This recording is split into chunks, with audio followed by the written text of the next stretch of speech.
Assalomu alaykum. Qisqacha uzun marketdan buyurtma qilish tezroq ko'rsatishga harakat qilaman. Xo'p, buning uchun bizga uzun market ilovasi kerak bo'ladi. Play Market App Store'dan tortib olinadi.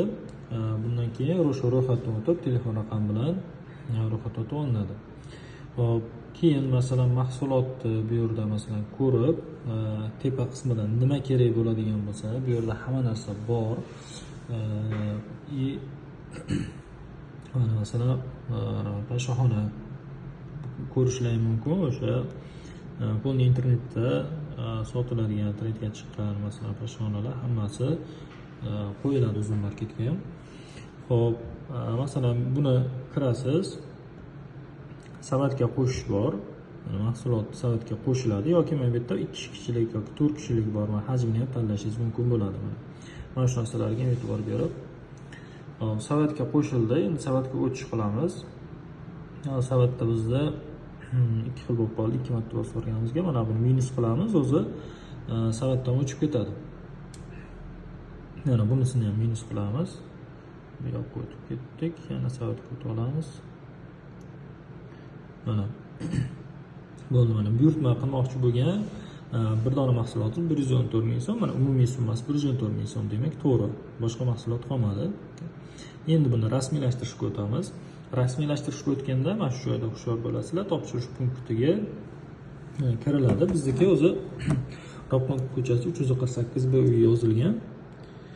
Endi siz agar hali tanlamagan bo'lsangiz yoki boshqa manzil turgan bo'lsa, mana kirsangiz, o'zi eng yaqin lokatsiya, masalan siz Ropqonda bo'ladigan bo'lsangiz, mana shu territoriyada bemalol yaqinlashtirib, mana buni uzun market logotip turganda afisani o'zinikini tanlaysiz, shu yerdan olib ketish qilinadi. Xo'p, mana manzil tanlandi. Manzil tanlangandan keyin pastki qismida mana to'lov turi.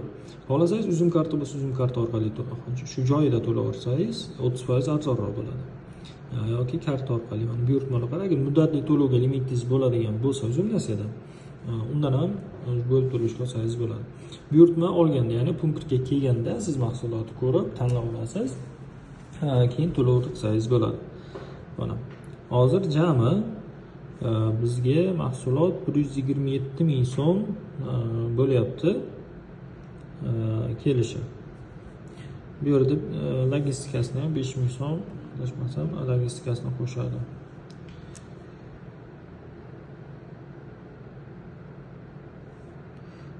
Xaridni olgani keling debdi. Agar ham buyurtmani agar birinchi, ikkinchi marta zakaz qilib qo'yib olmasangiz, keyingi safar shu olganda to'lov yo'q bo'lib qoladi. Shuni eslatib o'tyapti.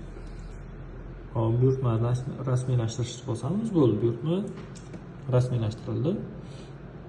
Davom etishib turib, masalan boshqa mahsulotdan buyurtma qilishingiz mumkin. Hop, buyurtmani qayerdan ko'ramiz? Mana profil bo'limiga o'tamiz. Mana bu joyda yig'ilyapti, ya'ni buyurtma уже tayyorlanyapti jo'natishga.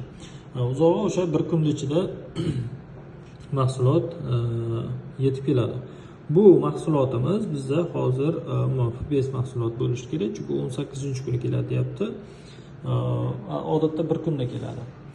Bu 18-kuni sotuvchi hali skladga yubormagan mahsulot. Men shunaqa mahsulot buyurtma qilib qo'ydim. Hop, mana shu yerdan buyurtmalarni bu qismidan masalan avval qilingan buyurtmalarni hammasini masalan ko'rishlari mumkin bo'ladi.